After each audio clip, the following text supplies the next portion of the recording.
Good morning. I want to start by saying how happy I am to be speaking to you all today. I stand here today with a happy heart. Here I am, poised to give a chapel speech, following a year's worth of my peers' chapel speeches, all of which have been inspirational, courageous, funny, and sometimes deeply personal. So when it came time to start preparing and deciding what it is I wanted to share with you today, my ideas came easily. I was overcome with a single dominant emotion, and that is gratitude. Gratitude for my heritage, my family, and my experiences, both good and bad. I feel a great sense of gratitude for the opportunity to speak today. In fact, I'm simply grateful to be here. As you listen to my story, I hope you will ask yourself, what are you grateful for? What would pop into your head? Think about that while I share a story. It's about a 16-year-old boy, a student just like me and like you. At the age of 16, this boy, who was an excellent student, who was top of his class and had already acquired 5 languages, lost his mom to cancer. His father had passed long before he could remember. So as an orphan, he decided to leave his communist country and pursue his dream of coming to Canada. That dream was realized when he was awarded a scholarship to a private boarding school in Quebec. It was the generosity, kindness, and humanitarian efforts of the World Council of Churches that brought him to Canada. This 16-year-old boy is my 82-year-old grandfather. Without the support of the Quebec private school, my family would have never come to Canada at all. So why exactly am I telling you this story? One thing I'm grateful for, and have reflected on many times, is something that, if I did not have, I would not be standing in front of you all today. Hi, my name is Eleni Avery Warren, and I am grateful for my opportunity to be at Appleby College. I am grateful for the contributions of bursaries I received that enabled me to learn and now board here. This means that the school has offered me some financial assistance thanks to the many donors of the Appleby Fund. Like my grandfather's story, I too had the support of my school, and it changed my life's path. Now, this is not something I openly shared. Why didn't I? Well, if you can't afford Appleby, then you shouldn't go here. That is what I heard on one of my first days. Although I never forgot those words, it didn't deter me. So, is this true or not? Well, I grew up living a beautiful young childhood life. I was the eldest child, having a sister and a younger brother. My parents would always tell me what a happy kid I was, and that I never, ever cried. I had a mom who spoiled me and a father who loved me. But nothing stays that way forever. And in the span of a summer, my life changed. I didn't understand when I was younger, but my father had lost his job. A restructuring of a job also meant a complete restructuring of our lives. The news came that we were moving away from my familiar Mississauga neighborhood to Oakville. This change also meant I had to leave my private school and move to a French immersion public school, although I had a limited understanding of the French language. I was 7 years old, and perhaps the only highlight of that summer was that I was getting another baby brother. At my new school, everyone was more advanced than I was at speaking French, and for the first time, I began slipping at school, falling behind my classmates. To make matters worse, my parents separated after the birth of my youngest brother, and I only lived with my mom. My home life became very different. I now had 3 younger siblings and only one parent. My mom called us the Fab Five.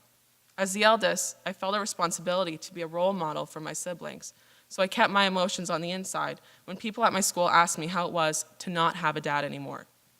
In the midst of all this sadness is where I first learned gratitude. Although we were in tough times, my mom never showed weakness, and I was confused by this. I never understood the strength my mom possessed. She was relentless in her pursuit to teach us to recognize things to be grateful for.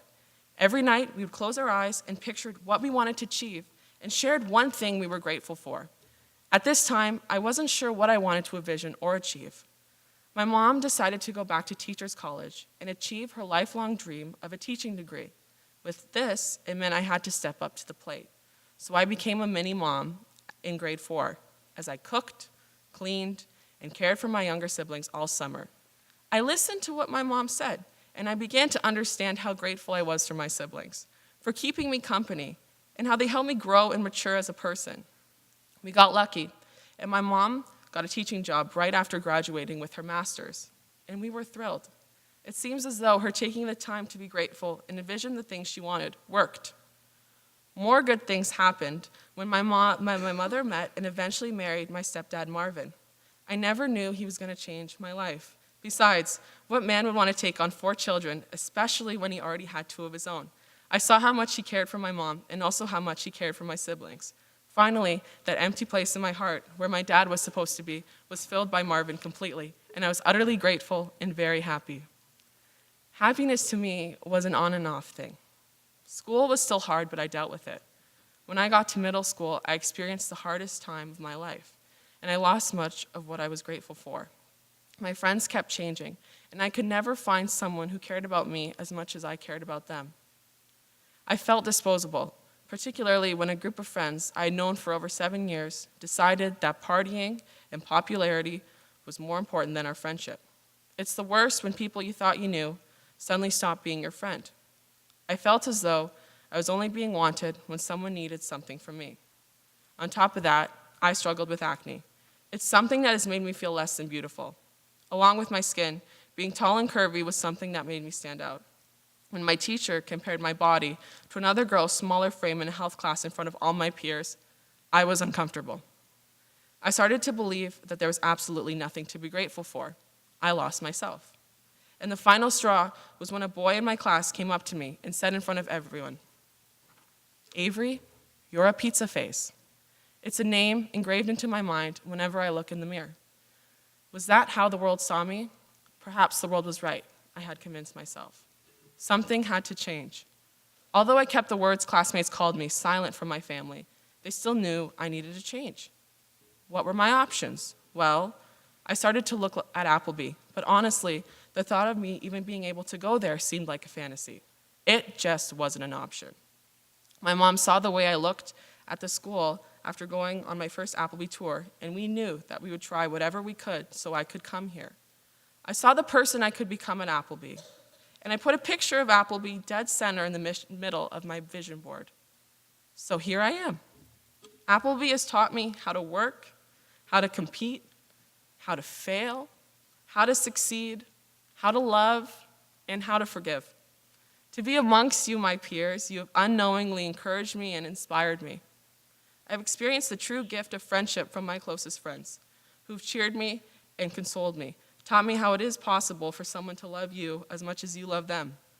My roommate, Maddie, who inspires me every day to be the best person I can be, and proves how hard work does pay off.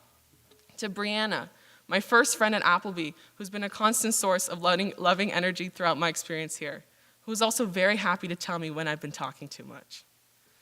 And to all my others who are now stuck writing an AP exam. Without you, I wouldn't have the courage to be standing here, loved and unafraid of being judged. So, I asked you at the beginning of this speech, what are you grateful for? I hoped a few concepts have come to mind. If you're in middle school, experiencing a few trials and tribulations, don't look at those as an opportunity to rise above those challenges and to find yourself in the process. I hope you will find that the resources that Appleby has given to me will also be given to you, and that you, like me and my grandfather before me, can seek a better, happier, and more fulfilled life because of the gift of our school community. I'm lucky to be part of a school community that engenders service, purpose, and self-awareness.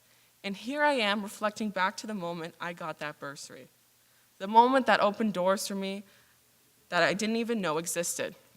Before I came to Appleby, I had no idea what I could accomplish or the change I could make. I was part of the anti-bullying co-curricular for 2 years. I went from being a part of the group to then leading it. It's taught me how it is possible to benefit our community and what I could do to help someone who's going through hardship, something I'd gone through before. I also found my love for drama class and performing. Being myself, as loud and outgoing as I am, I always considered this to be a flaw. I never knew I could channel this energy into something more. Performing has made me feel free. Even though my performance in the all-school show last week wasn't my best, yes, I did in fact forget my lines. Although the opportunity for failure is apparent, I've never regretted going on stage, and the rush you get before a performance is indescribable. Without Appleby, I would have never had the courage or creative skills I possess today. Appleby has driven me to be as successful as possible so I can return as an active alumni and reciprocate the generosity I have received. I'm also humbled to know that our school is working towards growing the amount of students on financial aid, giving more people like myself the opportunity to realize their full potential on our unique campus. Nothing can take away the passions I've acquired here at Appleby, and I hope your passions will find you. Never take for granted the resources Appleby gives you on a day-to-day basis. Success comes from our lucky sense of togetherness and support at Appleby and drives us to be the best we can be. Along with all the other senior twos, now comes a time where I take these lessons and I put them into action in the next stage of my life. This is proven despite my late start in French. I am headed to McGill. I'm confident wherever I go and whatever challenges I am presented with, of all the lessons I have learned from Appleby, the greatest being that it is not happiness that brings us gratitude. It is gratitude that brings us happiness. I know I belong here, as we all do, and I am grateful for that. Now please rise and sing hymn number 531.